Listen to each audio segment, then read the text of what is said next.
তিনিচুকীয়াৰ শিলিখা ঘাটত শোকাবহ ঘটনা নদীত জাপ দিয়া স্বামীক বচাবলৈ গৈ পত্নী ভগ্নীৰ হলিল সমাধি পত্নী অনিতা কালান্দিৰ মৃতদেহ উদ্ধাৰ কৰিছে এছডিআৰএফ বাহিনীয়ে স্বামী শংকৰ কালান্দি আৰু ভগ্নী ৰেজিনাৰ সন্ধানত অব্যাহত আছে অভিযান ঘটনাস্থলীত উপস্থিত হৈ পৰিস্থিতিৰ বুজ ললে বিধায়ক সঞ্জয় কিষাণে পুনৰবাৰ জনাইছো এক অঘটন তিনিচুকীয়াৰ শিলিখা ঘাটত নদীত জাপ দিয়া স্বামীক বচাবলৈ গৈ পত্নী আৰু ভগ্নীৰ হলিল সমাধি ঘটিল পত্নী অনিতা কালান্দিৰ মৃতদেহ উদ্ধাৰ কৰিছে এছডিআৰএফ বাহিনীয়ে ইফালে স্বামী শংকৰ কালান্দি আৰু ভগ্নী ৰেজিনাৰ সন্ধানত অব্যাহত আছে অভিযান ঘটনাস্থলীত উপস্থিত হৈ পৰিস্থিতিৰ বুজ লয় বিধায়ক সঞ্জয় কিষাণে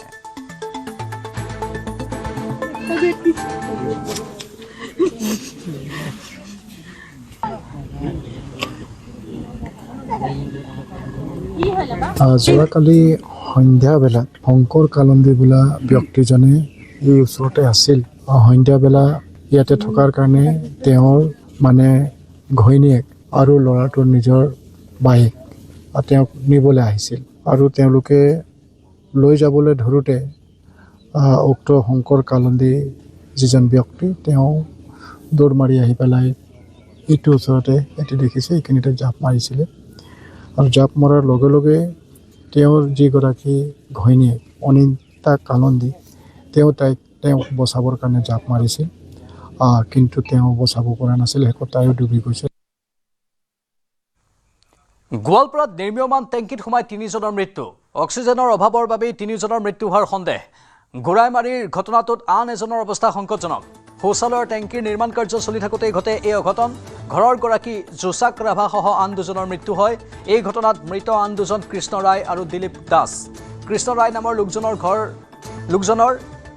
ঘৰৰ সহায়ক আছিল আৰু মৃত দিলীপ দাস আছিল টেংকি নিৰ্মাণৰ মিস্ত্ৰী সংকটজনক অৱস্থাত হস্পিটেলত ভৰ্তি বাজপেয়ী ৰাভা নামৰ এজনক বিল্ডিঙৰ কাম চলি আছিল তো বিল্ডিঙৰ তলত এটা লেট্ৰিন মানে টেংকি বনাইছিল লেট্ৰিন টেংকি নতুনকৈ বনোৱা এটা মানে চাপ ঢালাই দিয়া হৈছিল তাত মানে সৰু এটা গাঁতা ৰাখছি গাঁতাত সোমাই সেনে তোমাৰ ভিতৰত বাঁহ কেইডাল আছে মানে কি কয় খুঁটি দিয়া এই বাঁহডাল গুচাবৰ কাৰণে প্ৰথমতে এই দিলীপ দাস নামৰ মিস্ত্ৰী এজনে সোমাই গৈছিল কিন্তু দিলীপ দাসে তেতিয়া ভিতৰত সোমাই ল'লে সি ঢলি পৰিল অক্সিজেন নাপায় বা এটা বিষাক্ত গেছ মানে খাবলৈ পাৰিব তই এনেকৈ কৰি সেনে তাক উঠাব গৈছিল আৰু কৃষ্ণ ৰায় হেডমিস্ত্ৰীজনে ঢলি পৰিল তাক উঠাব নাপায় মানে আকৌ মানে ঘৰৰ মালিক আমাৰ জচক ৰাভা তেখেতে ইণ্ডিয়ান আৰ্মি কৰ্মৰত আছিল 3 দিন হ'ল ছুটীত অহা কিন্তু দুৰ্ভাগ্যজনক তেখেতেও তেওঁলোকক বচাব গৈ তেখেতেও মানে মৃত্যুবৰণ কৰিব লগা হ'ল আৰু তাৰপিছত তিনিজনটো আল্টিমেটলি ডেথ হ'লে আৰু ওচৰ চুবুৰীয়া এটা ভাইটি আছে সিও মানে তেওঁলোকক বচাব গ'ৰ কাৰণে সোমাইছিল সিও মানে বৰ্তমান মানে খুব এটা সংকটজনক অৱস্থাত ICUত আছে আমাৰ চিভিল মেডিকেলতে আছে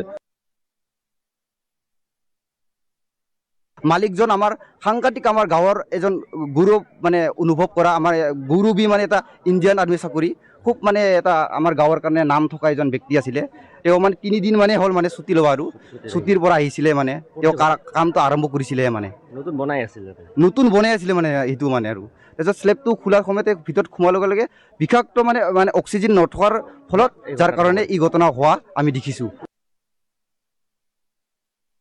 গোৱালপাৰাৰ যি গৰাইমাৰীত এক মৰ্মান্তিক ঘটনা সংঘটিত হৈছে যি শৌচালয় টেংকিত পৰি পেলাই 3জন লোক মৃত্যুৰ মুখত পৰিবলগীয়া হৈছে এই জচক ৰাভা নামৰ যি লোকজনে তেখেতৰ ঘৰ নিৰ্মাণ কৰি আছিল আৰু ঘৰৰ কাষতে তেখেতে যি শৌচালয় এই শৌচালয়ৰ যি টেংকি ইতিমধ্যে নিৰ্মাণ কৰিছিল তাত দেখিবলৈ পোৱা গৈছে যে 3 শ্ৰমিকে কাম কৰি আছিল আৰু সেই কাম কৰি থকা সময়তে কিন্তু 3জন লোক ইতিমধ্যে মৃত্যুৰ মুখত পৰিবলগীয়া হৈছে এই ঘৰৰ মালিক যি জচক ৰাভা লগতে যি দুজন শ্ৰমিক ইতিমধ্যে মৃত্যুৰ মুখত পৰিবলগীয়া হৈছে আৰু এজনৰ অৱস্থা ইতিমধ্যে সংকটজনক দৃশ্য পোনপটীয়া নিউজতে অসম নৰ্থ ইষ্টৰ দৰ্শক দেখুৱাই আছো এই যি টেংকি এই শৌচালয়ৰ টেংকি নিৰ্মাণ কৰি থকা অৱস্থাত 3জন লোক মৃত্যুৰ মুখত পৰিবলগীয়া হৈছে ক'ব লাগিব যে আজি কিছু সময় পূৰ্বে ঘটনাটো সংঘটিত হৈছে দাদা ঘটনাটো কওকচোন কেনেকৈ হ'ল হয় আজি আমাৰ গাঁৱৰ কাৰণে আমাৰ অঞ্চলৰ কাৰণে অত্যন্ত দুখজনক ঘটনা আৰু হ'বলগীয়া ঘটনা শোকাব আমি দুখিত অনুভৱ কৰিছোঁ কাৰণ আমি ভাবিছোঁ প্ৰথমতে চাওক এতিয়া এটা ঢালাই কৰি থোৱা এটা লেট্ৰিন ইমান এটা ডাঙৰ এটা লেট্ৰিন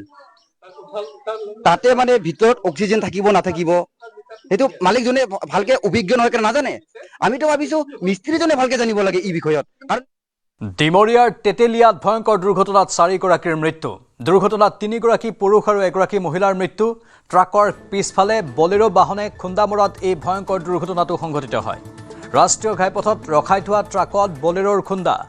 দুৰ্ঘটনাগ্ৰস্ত বাহনখনত লিখা আছিল গভৰ্ণমেণ্ট অফ অৰুণাচল। তেতেলীয়া ৰাষ্ট্ৰীয় ঘাইপথত সংঘটিত হয় এই ভয়ংকৰ দুৰ্ঘটনা। জাগিৰোড দিশৰ পৰা আহিছিল AR01Q0042 নম্বৰৰ বলেৰো বাহনখন। এই দুৰ্ঘটনাত একেটা পৰিয়ালৰেই 3জনৰ মৃত্যু হয়। নিহত পৰিয়ালটোৰ ঘৰ অৰুণাচলৰ ইটানগৰত। দুৰ্ঘটনাত মৃত মহিলাগৰাকী কুনগা দৈমা। মৃত কুনগা ইটানগৰৰ খাদ্য আৰু অসামৰিক যোগান বিভাগৰ বিষয়া। দুৰ্ঘটনাত মহিলাগৰাকীৰ পুত্ৰ গিমিৰা বাৰাছাৰো মৃত্যু হয়। মৃত লিগি বাৰাছা ত্ৰিপুৰা শান্তি নিকেতন মেডিকেল কলেজৰ ছাত্ৰ। এই দুৰ্ঘটনাত মহিলাগৰাকীৰ স্বামী লিংগে বাছাৰৰো মৃত্যু হয়। মৃত গিমিৰা বাৰাছা অৰুণাচলৰ পশু চিকিৎসক। দুৰ্ঘটনাত মৃত্যু হোৱা আনজনৰ নাম পৰমা চেৰাপ খিৰিমে।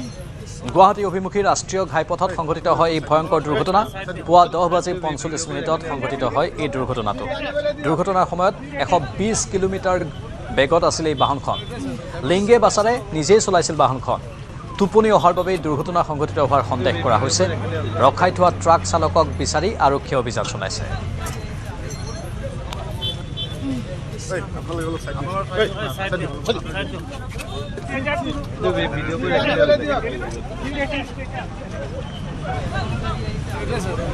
ইয়াতে সেই আহি ডেডবডিকেইটা ওলোৱা দেখা পাই আছোঁ। সেই বেলেগ একো নাই। অৰুণাচলৰ পৰা আহি আছে চাগে গাড়ীখন। এয়া দেখা পালোঁ 4টাৰ ভিতৰত আছে।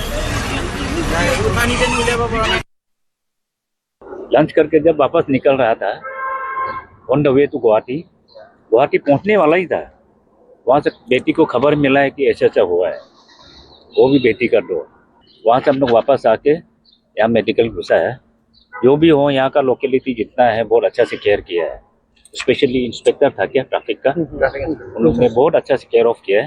अपना अरुणाचल का आदमी है, उसका नाते थोड़ा देर रुकेगा। शायद उन लोग का रिलेटिव आते आते शायद शाम हो जाएगा क्या। प्लस जो एक्सपायर हो गया उनका तो बेटी ही अकेला है अभी, और रिलेटिव लोग आने के लिए अभी थोड़ा समय लगेगा। এই যিখন ট্ৰাকৰ কথা কৈছে সেই ট্ৰাকখন এইখন ট্ৰাক আছিলে। চাই লওক আপোনালোকে 10:45 কনচাৰ্ণ IC আহি পেলাই গাড়ীখন ইয়াৰ পৰা আঁতৰাব কৈ গৈছিলে। আমাৰ মানে যিটো অলৰেডি জইণ্ট CP ছাৰে ক'লে যে আমাৰ ড্ৰাইভ চলি আছে, কোনো ৰোড ছাইড যাতে পাৰ্কিং কৰিব নোৱাৰে। সেইটোৰ কাৰণে আমাৰ কণ্টিনিউৱাছ এইটো প্ৰেক্টিচ চলি আছে। আমি চবকে ৱাৰ্ণিঙে খেদি আছিলোঁ। এইখন ট্ৰাকো ইভেণ্ট খেদি থকা হৈছিল। সেইটো অলৰেডিটো আপোনাৰ জইণ্ট CP ছাৰে ক'লে যে যিহেতু আছে আমাৰ এইটো ড্ৰাইভ চলি আছে গোটেই গুৱাহাটী নহয়, অকল গোটেই অসমতে চলি আছে। কোনো ধৰণৰ ৰোড ছাইড পাৰ্কিংখিনি আমি যিমান পাৰোঁ এভইড কৰিব কৈ আছোঁ। সেইটো সেইকাৰণে আপোনাৰ ফটো এখন দেখুৱাইছোঁ। 10টা এইটোৱে কৈছোঁ, এইটোৱে টাইম ষ্টেম্পটো চালে গম পাব। কালিও কৰিছিল, আজি ৰাতিপুৱা যিহেতু পেট্ৰলিং গৈছে কালিও আঁতৰাব কৈছে। আৰু গাড়ীখন এই হোৱাইট লাইনৰ বাহিৰত আছিলে। আপোনালোকে যদি চাই হোৱাইট লাইনৰ বাহিৰত আছে গাড়ী। মই আহিছোঁ, গাড়ী ড্ৰাইভাৰ পাই যাম, কাৰণ গাড়ীখন আমাৰ লগত আছে। গাড়ী মালিক ড্ৰাইভাৰ চবকে অনা হ'ব সোধ-পোছ সংক্ৰান্তে। ঠিক আছে, থেংক ইউ। খেত্ৰী এলেকাত খেতি PSত এটা ট্ৰাক কাষতে, এইটো ৰাস্তা কাষতে থৈ হৈ আছিলে। তেতিয়া এটা বলেৰো, অৰুণাচল নম্বৰ বলেৰো ইয়াতে ফুল স্পীডত আহি এইটো ট্ৰাকত মাৰিল। এই খুন্দাত বলেৰোত যোন 4টা মানুহ আছিলে তেখেতৰ আমি এইটো নিহত হৈছে ইয়াতে। আৰু তেখেতৰ নামটো হ'ল লিংগে বছৰ। এইটো তেখেতে ডক্টৰ আছিলে আৰু নিজে ড্ৰাইভ কৰি আছিলে বলেৰো। তাৰ ৱাইফ আছিলে কুংগা ডোলমা। তাইক অৰুণাচলৰ ফুড এণ্ড চিভিল ছাপ্লাই ডিপাৰ্টমেণ্টৰ এমপ্লয়ী হয়। তাৰ ল'ৰা আছিলে আৰু ল'ৰাৰ বন্ধু আছিলে, দুটাইজন আছিলে মেডিকেল কলেজত পঢ়িছিলে। যি আমি ইনফৰমেশ্যন পাইছোঁ কি লিংগে বছৰ যোন ডক্টৰ আছিলে অৰুণাচল ভৱনত ইয়াতে আমাৰ ইয়াতে এটা ৰুমে বুক কৰিছে। ৰাতিপুৱা 6টা বজাৰ পৰা এইটো ষ্টাৰ্ট কৰিছে ইটানগৰৰ পৰা, আৰু ইয়াতে 11টা বজাত লোকে যি এক্সিডেণ্ট হৈছে, এক্সিডেণ্টত আমাৰ গোটেই টিম আহিছে। DCP ট্ৰেফিক নিজে আহি ইয়াতে চাইছে। নিজে দেখা পিছত মই চালোঁ কি ইয়াতে ব্ৰেক মাৰা যোন চিন হ'ব লাগে তাতে একো নাই।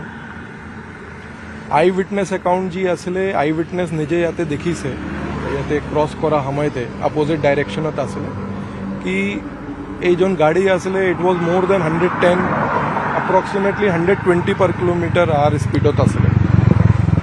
আৰু এইটো অহা পিছত চিধা টক্কৰ হৈছে। তো যি এতিয়ালৈকে আমাৰ আছে আৰু চব মানুহবিলাকে যোন আছে আমি দেখিলোঁ কি ব্ৰেক যেতিয়া মাৰা নাই মতলব কি ইয়াতে টোপনি অহা এটা চবতকৈ ডাঙৰ আমাৰ এইটো হৈ আছে কি মানুহ গৰাকীজন আছিলে ৰাতিপুৱাৰ পৰা এইটো চলাইছে গাড়ী আৰু ৰাতিপুৱা গাড়ী চলাই এইটো টোপনি আহিছে আৰু ফুল স্পীডত এইটো আহি ইয়াতে টক্কৰ খুন্দা মাৰিছে